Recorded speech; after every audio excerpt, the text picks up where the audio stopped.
Edo Berger here to give commentary. Edo, what's going on this week? Lots of stuff going on, but mostly Jean Claude Juncker has had something to say. Jean Claude Juncker, the screensaver of Europe. If nothing happens for a few days, at some point, Jean Claude Juncker shows up.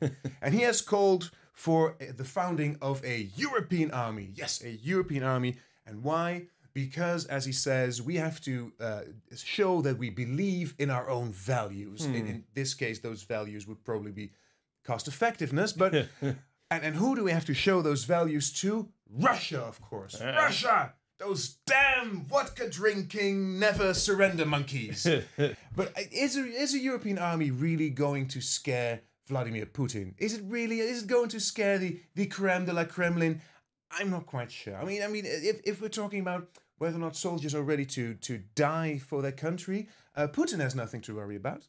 You know, after 25 years of patriotic propaganda, all of Russia is basically one giant army. You know, Putin could form an army of Russian babies, and he would still take the Baltics in a week. Yeah, the first newborn division. Yeah, in Russia, babies break you. Not a problem at all.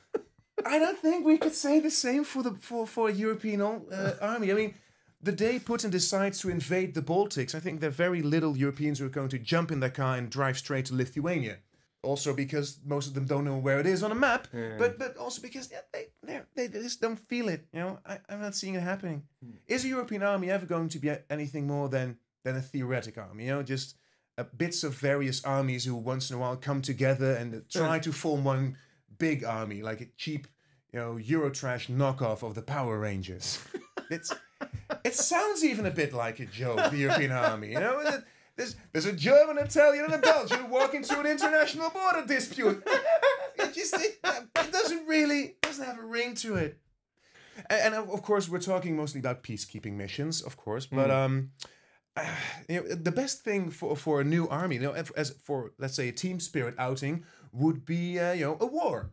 That's the best team spirit outing for an army. You know, it's a war. It's like paintball, only the stains come out less easily. You have to use your army. We should use that European army. I mean, there must be a part of Switzerland we want. How about we take the part where they make the Toblerone and force the locals to not sell it for 21 euros in airports? Okay, that would be good. Or Norway. Norway isn't part of the EU. They would like to be. We just have to sort of force their hand. It's what Putin does all the time, you know. The Crimea, they want to be with me. We just have to push him a little, you know. Those lesbians, they want to be with me. We just... Putin knows that you have to use an army. That's why he's always starting fires so he can put them out again, you know. Waltzing his army into Georgia, waltzing it into the Ukraine. Putin knows that an army is rather like a penis.